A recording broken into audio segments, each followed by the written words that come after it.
Subscribe for more content.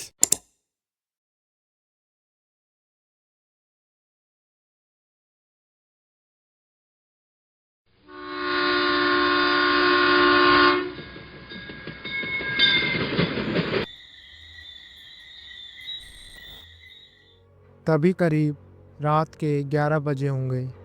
मैं भाग भाग कर अपने गांव के रेलवे स्टेशन पर पहुंचा था।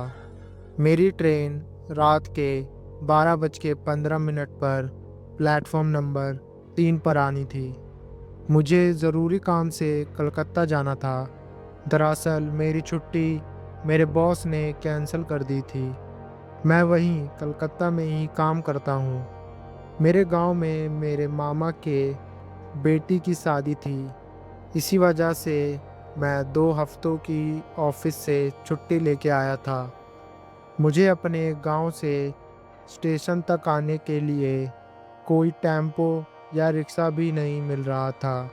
कहीं मेरी ट्रेन ना मिस हो जाए, इसी वजह से मैं अपने गांव से स्टेशन तक भागते हुए आया। क्योंकि मेरा गांव बहुत छोटा है और मेरे गांव का रेलवे स्टेशन उससे भी छोटा, इसी वजह से वहाँ ज़्यादा ट्रेन्स नहीं चला करती थी और उस स्टेशन में स्टाफ के नाम पर बस 2 टीटी ही थे। इसी वजह से इस स्टेशन पर ज़्यादा प्लेटफॉर्म्स भी नहीं थे। मुझे आज भी याद है, मैं जब छोटा था मैं देखता था कि इस स्टेशन पर बस 3 ही प्लेटफॉर्म्स हैं और इस स्टेशन में रात को आने वाली बस यही एक ट्रेन थी जिससे मुझे आज कलकत्ता जाना था। मेरे अलावा उस स्टेशन पर और कोई नहीं था, क्योंकि मेरे गांव के लोग यह मानते थे कि इस स्टेशन पर रात को प्रेत आत्माएं घूमती हैं। मेरी नज़र घड़ी पर जाती है। उस वक्त 11:30 हो चुके थे, पर मेरी ट्रेन अभी तक आई नहीं थी और मेरी ट्रेन के लिए कोई अनाउंसमेंट भी नहीं हो रही थी। तब मैं टीसी से अपने ट्रेन के बारे में पता करने जाता हूँ, पर मैं जैसे ही टीसी के कमरे में पहुँचता हूँ, वहाँ कोई भी नहीं होता। मैंने कहा, कोई है? तभी कमरे के टॉयलेट से किसी के फ्लश करने की आवाज़ आई और किसी का हाथ मेरे कंधे पर पड़ा। मैंने पीछे मुड़ के देखा तो वहाँ एक टीसी खड़ा था। वो टीसी बहुत जवान था, करीब 25-26 साल का। उसका नाम हरी सिंह था। तभी मैंने उसे अपनी टिकट दिखाई। वो मुझे बड़ी अजीब तरीके से घूरे जा रहा था। उसने मेरी टिकट देखी और मुझसे कहा, तुम्हारी ट्रेन ठीक 12 बजे प्लेटफॉर्म नंबर 4 पर आएगी।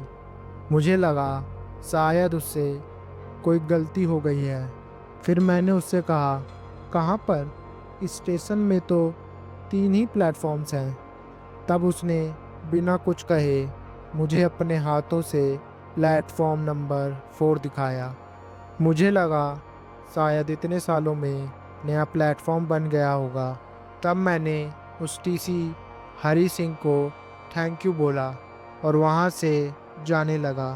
तभी मुझे पीछे से टॉयलेट का दरवाज़ा खुलने की आवाज़ आई।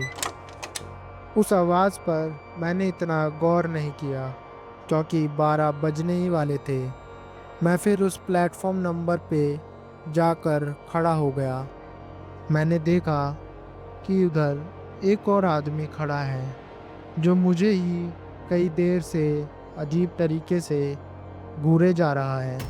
फिर वो मुझे देख के हंसने लगता है। मुझे अचानक से बहुत ठंड लगने लगी थी।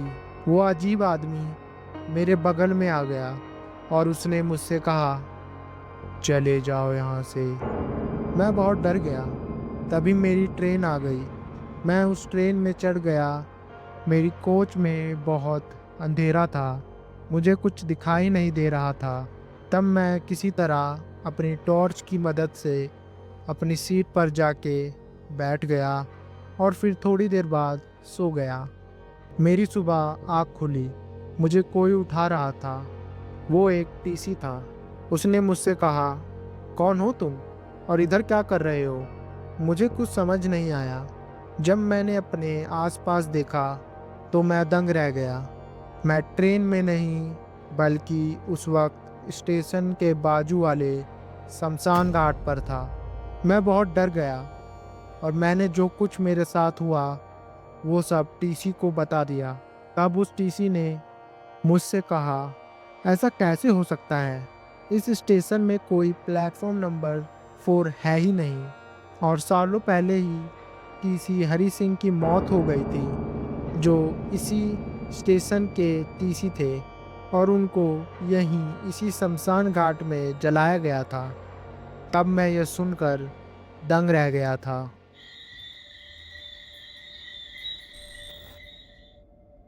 मुझे सफ़र पे जाना बहुत पसंद है क्योंकि इससे मुझे अलग-अलग लोगों से मिलने में और उनसे बात करके उनको जानने में बहुत अच्छा लगता है।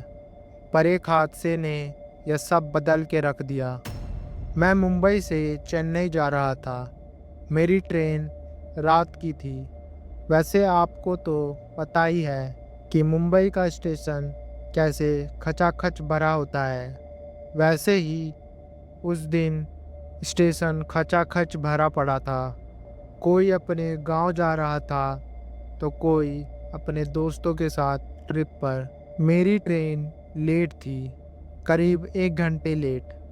तब मैं अपने प्लेटफॉर्म पर आ गया, वो प्लेटफॉर्म जिस पर ट्रेन आनी थी। वो प्लेटफॉर्म पूरी तरह से भरा पड़ा था। वहाँ कोई भी बेंच खाली नहीं था जहाँ मैं बैठ सकूं। मुझे अभी और 1 घंटे वेट करना था। तब मैं एक खाली बेंच ढूंढते ढूंढते प्लेटफॉर्म के एंड तक आ गया था, जहाँ के खंबे की लाइट खराब थी। वहीं पर एक बेंच था जो खाली पड़ा था और उस पर एक आदमी बैठा हुआ था। मैं उधर बैठ गया। फिर मैंने अपने बाजू में बैठे आदमी को हेलो कहा। उसने कोई जवाब नहीं दिया। मैंने फिर से कहा, हेलो भाई साहब। मुझे फिर से जवाब नहीं मिला। मैंने फिर और तेज से कहा, हेलो सर, सुनाई नहीं दे रहा क्या आपको? फिर वो आदमी मेरी तरफ देखता है। वो मुझे हैरानी से देख रहा था। उसे देखकर ऐसा लग रहा था कि जैसे उसने बरसों से किसी इंसान से बात ना की हो। फिर उसने बड़ी हैरानी से मुझसे कहा, आपने मुझसे कुछ कहा?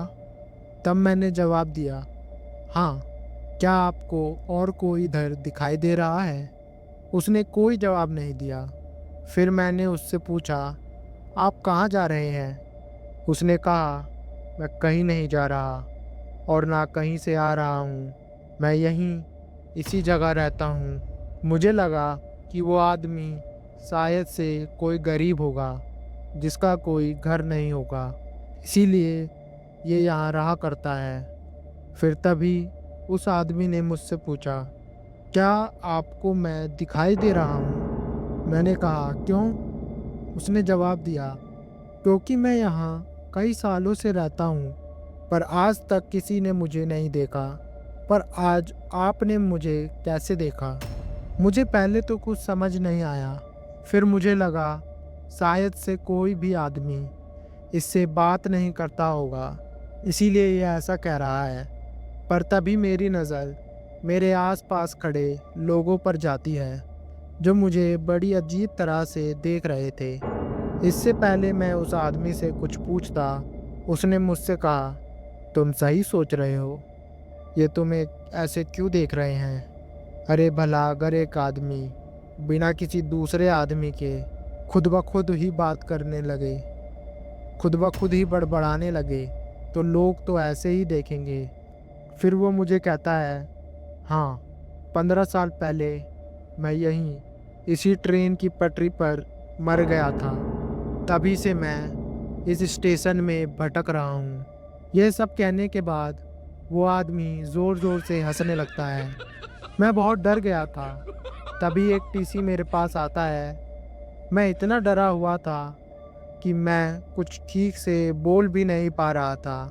तभी उस टीसी ने मुझसे पूछा, क्या आप ठीक हैं? मैंने टीसी को उस आदमी के बारे में बताया, उस तरफ इशारा करा जहाँ वो आदमी बैठा था, पर अब वो वहाँ से गायब हो गया था। वहाँ कोई नहीं था। तब टीसी ने मुझसे कहा, इन लोगों ने मुझसे तुम्हारी कंप्लेन करी है कि तुम यहाँ बैठकर खुद से ही बात कर रहे हो। आज तक मुझे उस आदमी का हंसता हुआ चेहरा याद है।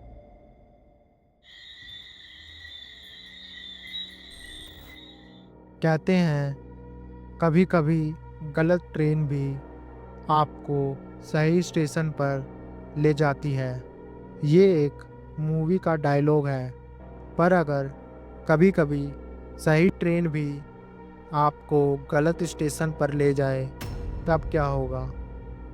ऐसा ही कुछ होता है मेरे साथ। जब मैं अपने ऑफिस से घर आ रहा था, मैं हमेशा ही ऑफिस जाने के लिए और ऑफिस से आने के लिए लोकल ट्रेन से आया जाया करता था। मैं तब लखनऊ में रहा करता था। वैसे तो मैं रोज़ाना ही लोकल ट्रेन से आया जाया करता था, जो ठीक सुबह 9 बजे और रात को 8 बजे चला करती थी। पर उस दिन मुझे मेरे ऑफिस में थोड़ा ओवर टाइम करना पड़ा। तब मुझे स्टेशन पहुंचते पहुंचते रात के 10 बज गए थे। तभी और कोई लोकल ट्रेन नहीं चल रही थी। 8 बजे वाली ट्रेन जा चुकी थी और तब बस एक लास्ट 11:30 वाली ट्रेन बची थी। मेरे पास उस लोकल ट्रेन को लेने के सिवा और कोई चारा नहीं था। थोड़ी देर बाद वो ट्रेन प्लेटफॉर्म पर आ गई। वो ट्रेन ज़्यादातर खाली थी। मैं तब एक सीट पर जाकर बैठ गया। कुछ मिनट बाद वो ट्रेन चल पड़ी।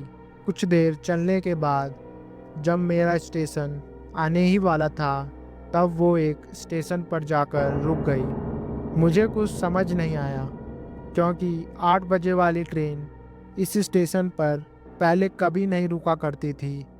तब मैंने सोचा, शायद ये 11:30 वाली ट्रेन इस स्टेशन पर रुकती होगी।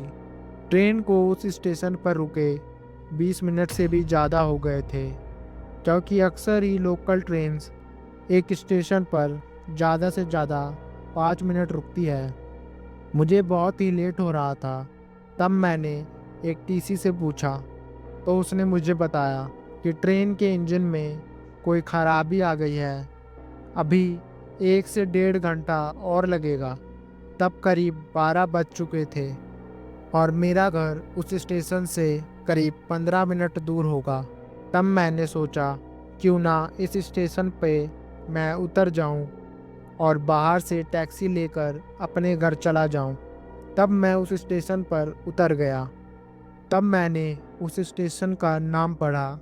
उस स्टेशन का नाम था चारबाग। स्टेशन का ये नाम मैंने पहले कहीं नहीं सुना था कि तभी मुझे ट्रेन के चलने की आवाज़ आई। मैंने पीछे मुड़कर देखा तो वो लोकल ट्रेन जिससे मैं आया था, वो अब उस स्टेशन से जा चुकी थी।